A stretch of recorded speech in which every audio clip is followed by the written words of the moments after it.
Cemeteries are full of stories, most of which have become forgotten, except for those of a few people whom have become famous, even if only locally. Beneath most stones rest ordinary individuals, some of whom have an extraordinary story to tell. Take, for example, Andrew Longley, a young man of 19, who on February 25, 1864, mustered into Company C, 9th Regiment of the Indiana Volunteers, as a private for a 3-year enlistment to fight for the Union Army during the American Civil War. He was a farmer and lived with his parents, Levi and Julia Longley, on 80 acres just a few miles south of Elkhart, where the home still stands today. We know this: Andrew was born August 3, 1844. He was 5 feet 6 inches tall, had blonde hair, blue eyes, fair skin, and was never married. Less than 3 months into his service, he was fighting near Dalton, Georgia, in the first battle of the Atlanta campaign, known as Rocky Face Ridge by the north and Buzzard's Roost by the south. It began on May 7, 1864. 100,000 Union forces, led by Major General William Tecumseh Sherman, marched into northwest Georgia with the sole purpose of destroying Confederate Army General Joseph E. Johnston's vastly outnumbered army of half as many troops. Hurling rocks when they ran out of ammunition, the Confederates fought valiantly until they were overcome by the Federals on May 13th, 6 days after the battle began. But it was on May 12th, the day before the end of that battle, that Andrew Longley was shot through his left lung by a minie-ball that lodged in his left shoulder. After being wounded, he was taken to a hospital in Chattanooga, Tennessee.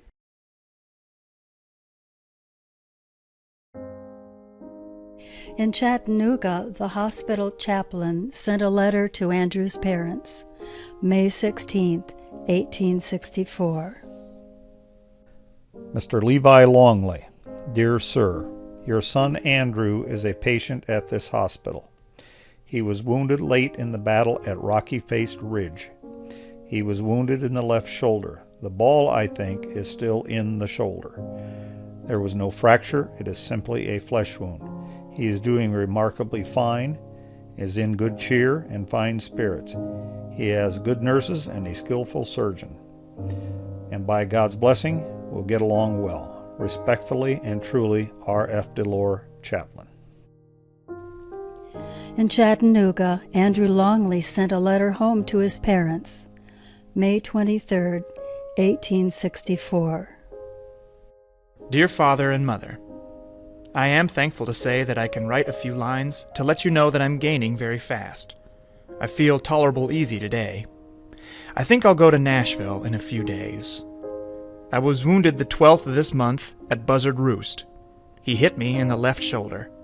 The ball lodged in my shoulder. Mother, you must have a big garden, for I think I will be there and I will live in the garden. You must not be uneasy about me, for I am along. From Chattanooga, Andrew was moved to Taunton General Hospital, Tent 50, in Louisville, Kentucky. From Louisville, Andrew sent a letter home to his parents, June 6, 1864. Dear Father and Mother, I take the present time to write you a few lines to let you know that I'm gaining slow and getting towards home. I have to go to Louisville, Kentucky. If I was across the river, I'd be in Indiana. I'm going to try to get a furlough in about a month when my wound heals. You must not be uneasy about me, for I will get along all right. Well, I must quit, for I can't think of much to write. Please write soon, for I have not heard from home for about a month. A month after he was wounded, Andrew sent one more letter home to his parents from the hospital in Louisville, June 17, 1864. Dear Father, I received your ever-welcome letter this morning and was very glad to hear from you. My shoulder blade is broken. The ball is still in my shoulder. I am very weak and cannot get any food here that I can eat. They have no variety here of anything, and what they do have is miserable. I cannot get a furlough here, but if you were here, you could get me out. You'll find me in Tent 50 at Taunton General Hospital.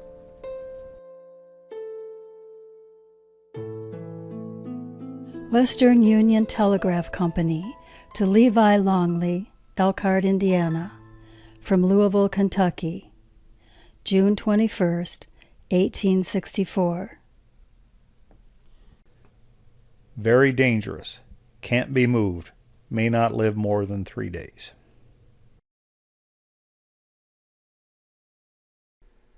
On June 23rd, 1864, 42 days after he was shot during the Battle of Rocky Face Ridge, with a bullet still lodged in his shoulder, Andrew Longley died of pneumonia. Levi Longley had arrived at Andrew's side only moments after his son had died. He claimed the body and personal effects consisting of 1 wool blanket, 1 pair of shoes, 1 pair of pants, and 1 shirt. The Army placed the body in a sealed metal casket that it was shipped north to Elkhart by train. Andrew was originally buried in the Oakland Cemetery south of Elkhart, but about 1910 relatives moved his body to another cemetery where his mother had recently purchased plots. Andrew's sister, Frances Anna Longley, was the mother of Bernard Moore, who owned an Elkhart well drilling company. At the Oakland Cemetery, he placed the casket carefully on his horse-drawn wagon and made the 2-mile journey to Prairie Street Cemetery, where Andrew was reburied. At monuments such as this one, the owners have left us their names, but some have left us their stories.